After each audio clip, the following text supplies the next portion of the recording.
Hello, everyone. Thank you for joining me in this session of Beyond Borders. I am your able host, Jacqueline Molina. Without any further ado, let's get into our topic for today.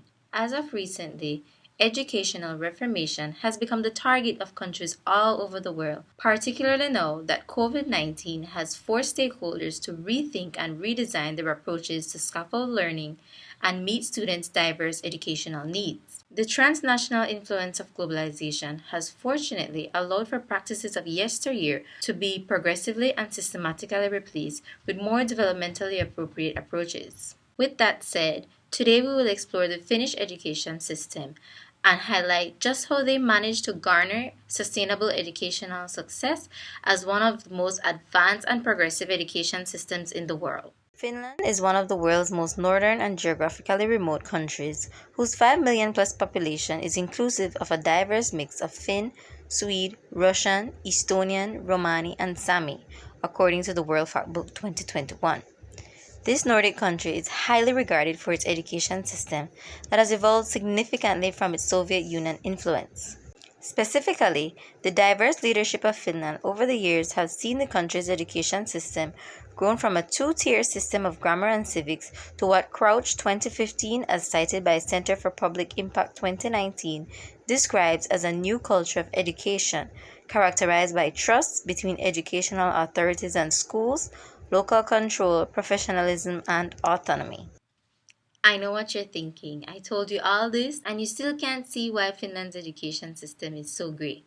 Well, it's time for us to change that. Let's get into how Finland's diverse leadership has contributed to making Finnish education both highly respected by the world and highly regarded by me. Let's begin.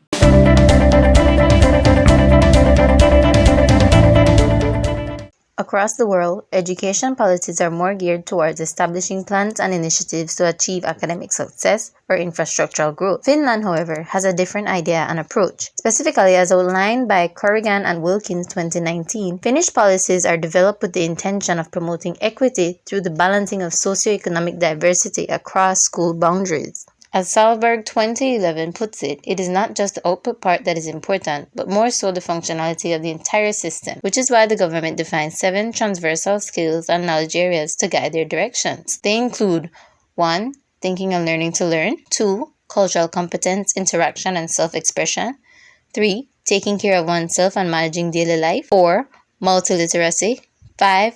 Information and communications technology competence, 6. Working life competence and entrepreneurship, and 7.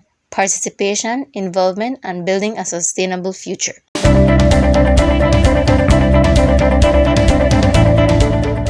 Another reason why Finland's education system is so regarded is because of the effort they put on their teachers, who then return the same effort in their craft. To Finland, its success in education is to be attributed to those at the forefront, the teachers, and in so doing, they ensure that qualified individuals are chosen, supported, and elevated to play such a role.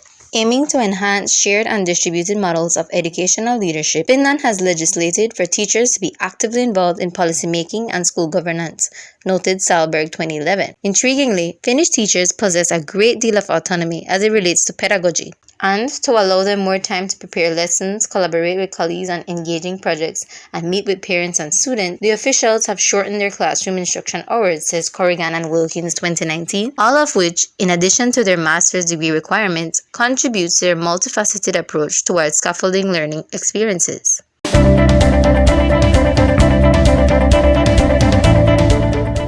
According to Sahlberg 2021, education is seen as a basic civil right in Finland, and the promotion of equity and social justice must go hand in hand with its provision. With that said, families, especially low-income families, are guaranteed health, welfare, mental, and social services under their education legislation. As a matter of fact, Corrigan and Wilkins 2019 points out that their student welfare committees comprises of principals, special education teachers, nurses, psychologists, social workers, and counselors who are equally integrated into the school day to provide emotional or academic support services, intensive supplemental support, and or referrals, in addition to overseeing the provision of free healthy meals and individualized support plans for staff and students. As Jarvin in 2007 notes, because every child is important, in Finland, all decisions are made from their view. As such, Finland's endorsement for diversity, inclusion, multiculturalism, human rights, equality, and the overall target of No Child Left Behind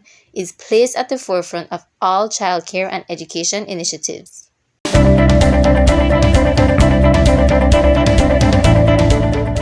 Finland's education system, as outlined by the Ministry of Education and Culture (ND), comprises of various levels. At the early childhood level, there are daycare programs that the child's family is charged for based on their income and count, and 1 year pre-primary level that is provided free of cost. Following this, compulsory education starts with children attending a 9-year compulsory basic comprehensive school, followed by post-compulsory secondary general academic and vocational education, which they complete at age 18. Thereafter, there is higher education with special emphasis on adult education and training that can either be funded by the students or accessed through scholarship and grant initiatives. Evidently, education is a big deal to the Finns, so much so that stakeholders provide students with educational resources, healthy meals, and transportation free of cost, said Jarvin in 2007. Thus, it is no wonder that the achievement gap between Finland's top and lower performing schools is so small. Altogether, Finnish students have a healthy balance between school life and free time, allowing them to engage more in various extracurricular activities while emancipating them from standardized testing. Now that I've shared all this information with you, I am sure you can concur that Finland's education system is a force to be reckoned with, and it would do the world some good to take a page from their book. The reality is that times are changing and human capital continues to evolve, and as such, it is high time for the rest of the world to prioritize education reform and provide the quality of education that 21st century students and beyond deserve. Thank you for listening, and I encourage you to leave your thoughts in the comments below.